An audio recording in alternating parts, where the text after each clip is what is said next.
Donald Trump est en panique alors que l'Iran refuse catégoriquement tout cessez-le-feu avec les États-Unis. La guerre de Donald Trump contre l'Iran est en train de déraper complètement. Donald Trump essaie de paraître fort, mais le monde entier ne voit que sa faiblesse en ce moment. Donald Trump a appelé Mary Bruce d'ABC et elle lui a demandé s'il s'inquiétait des risques sur le territoire américain, des pertes humaines, du fait que des Américains puissent désormais être ciblés par des attaques terroristes iraniennes. Et Donald Trump a répondu « Je ne m'inquiète de rien du tout. Je ne m'inquiète pas des retombées économiques de la guerre avec l'Iran, ni de la hausse des prix du carburant. » Il a dit « Je pense que c'est bien, c'est un petit accroc, on a dû faire ce détour. Je savais exactement ce qui allait se passer avec ce détour. » Ah bon?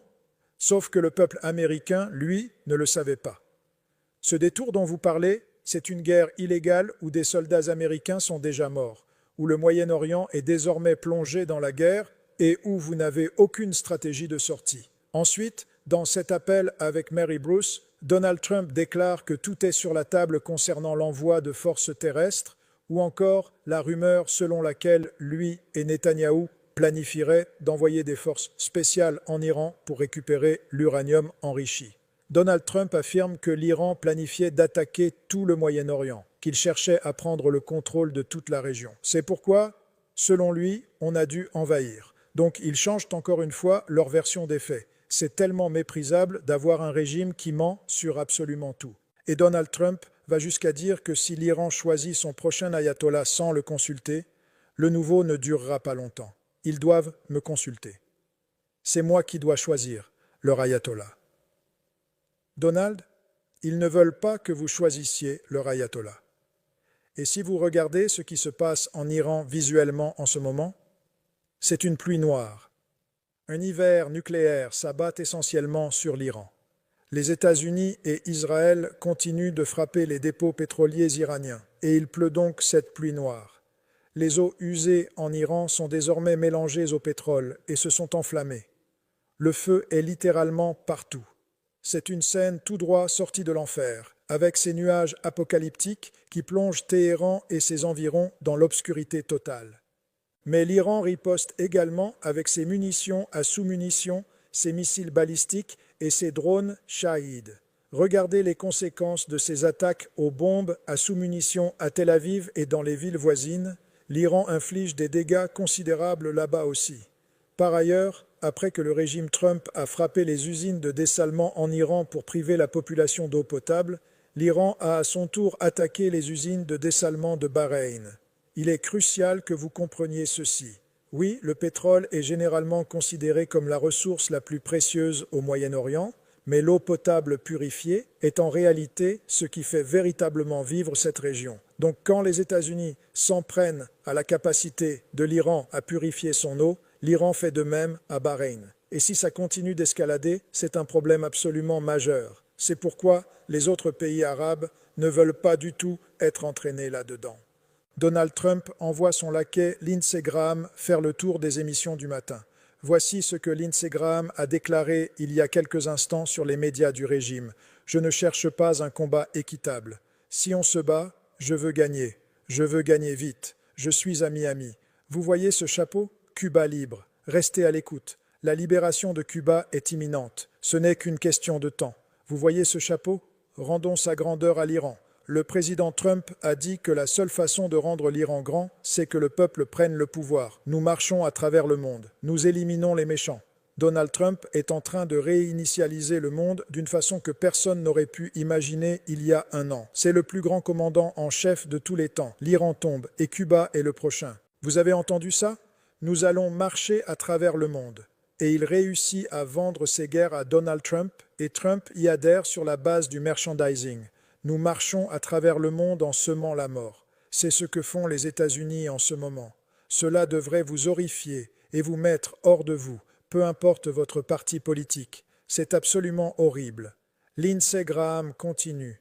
À nos amis arabes, vous êtes frappés vous aussi. Vous voulez des traités avec les États-Unis ? On ne devrait pas y aller seul. Rejoignez-nous. Si vous voulez un traité avec les États-Unis, vous devez entrer dans ce combat. Voilà votre argument. Pendant que vous dites que vous allez marcher à travers le monde entier, vous avez décimé la réputation de toutes ces nations arabes. que ce soit le Qatar avec Doha, les Émirats arabes unis avec Dubaï et Abu Dhabi.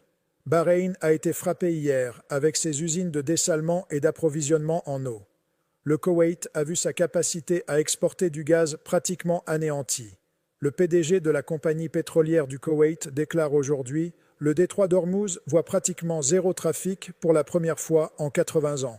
Les menaces iraniennes ont effectivement fermé le passage des navires dans le détroit, même si la voie d'eau elle-même n'est pas physiquement bloquée. C'est effectivement fermé. Les pétroliers ont arrêté de passer. Et c'est la première fois que ça arrive depuis environ 80 ans. Les économies sont paralysées. Quand nos marchés vont rouvrir, je pense que ce sera un très mauvais signal. Et puis Lindsey Graham continue sur les médias d'État et il dit « Regardez ce qui se passe dans les 2 prochaines semaines. Les 2 prochaines semaines. C'est-à-dire, on va massacrer ces gens. Ce régime est dans le couloir de la mort. Il va tomber à genoux. Et quand il tombera, on aura une paix comme jamais. On aura une prospérité comme jamais personne n'a pu imaginer. Je regarde ça et je me dis, cet homme se réjouit de tout ça. Ça l'excite visiblement. Mais c'est la guerre. C'est du sérieux. Et quand Donald Trump dit « Je ne m'inquiète de rien », c'est vrai. Vous ne vous inquiétez pas de l'impact de la guerre sur le peuple américain. Vous avez raison. Vous ne vous inquiétez de rien. Vous êtes un narcissique malveillant qui dit les choses les plus délirantes qui soient. Vous devriez être loin, très loin du bureau ovale. Alors la ministre des Affaires étrangères d'Iran est interrogée ce matin sur Meet the Press. On lui demande « Voulez-vous accepter un cessez-le-feu avec Trump ?» Il tente Dieu la main pour un cessez-le-feu. Voulez-vous faire un accord? Et la ministre répond « Non. Pourquoi le ferions-nous? Chaque fois qu'on accepte, il nous attaque de nouveau. Nous pensons être en bonne position. Nous allons continuer. » Eh bien, nous n'en sommes pas encore là. Cette fois, c'est différent de la fois précédente. La dernière fois, nous avons accepté le cessez-le-feu. Mais cette fois, c'est très différent. La raison est évidente. La dernière fois, ils nous ont attaqués. Ils ont tué nos gens. Ils ont détruit nos lieux. Puis, ils ont demandé un cessez-le-feu. Et nous avons accepté de bonne foi parce que nous exercions uniquement notre droit à la légitime défense. Mais ça n'a pas apporté la paix. Et maintenant, cette année, ils nous attaquent à nouveau. Ils tuent nos gens. Ils attaquent des hôpitaux, des écoles de filles, des usines de dessalement, des raffineries.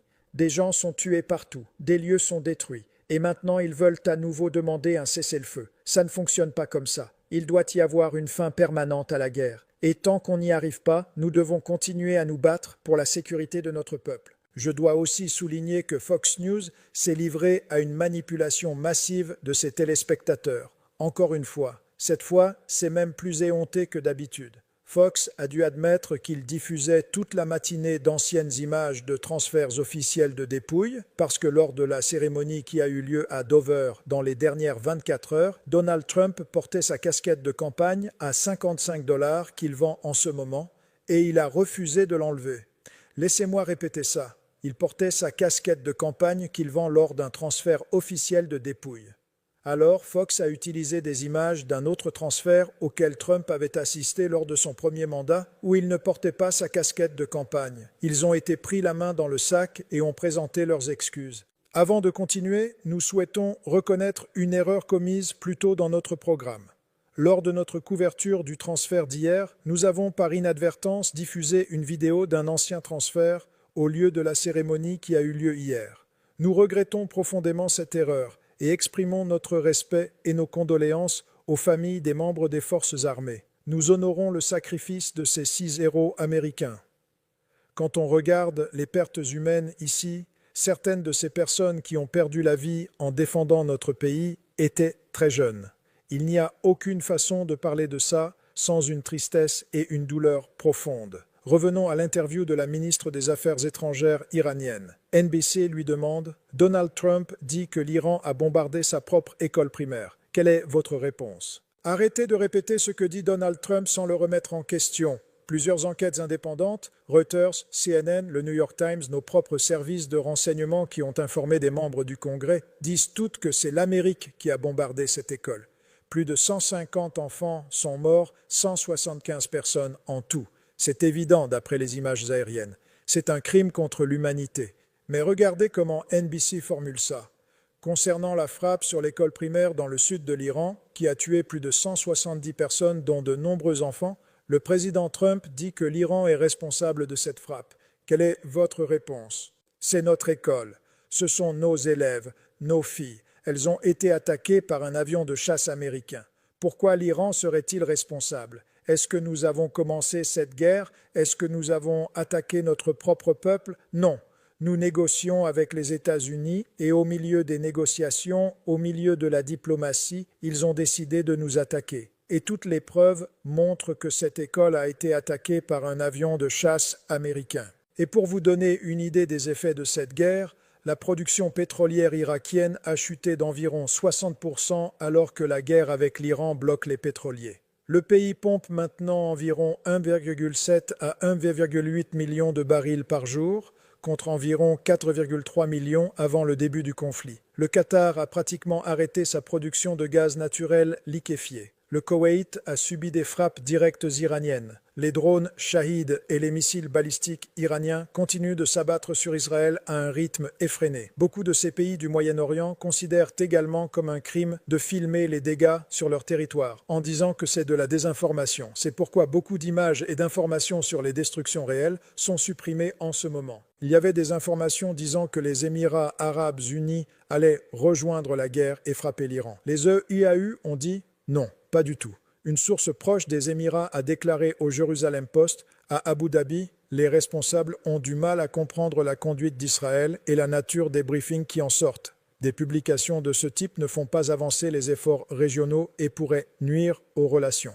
Il est inapproprié pour des responsables israéliens de parler en notre nom ou de répandre des rumeurs sur les actions d'un autre État souverain. Voilà où nous en sommes. Nous vous tiendrons informés à chaque étape ici. Ce qui me met dans une colère noire, c'est que Donald Trump dit « Je m'en fiche, je ne m'inquiète de rien ». Vous devriez au moins vous inquiéter de vos soldats. Vous devriez vous inquiéter de questions de vie ou de mort.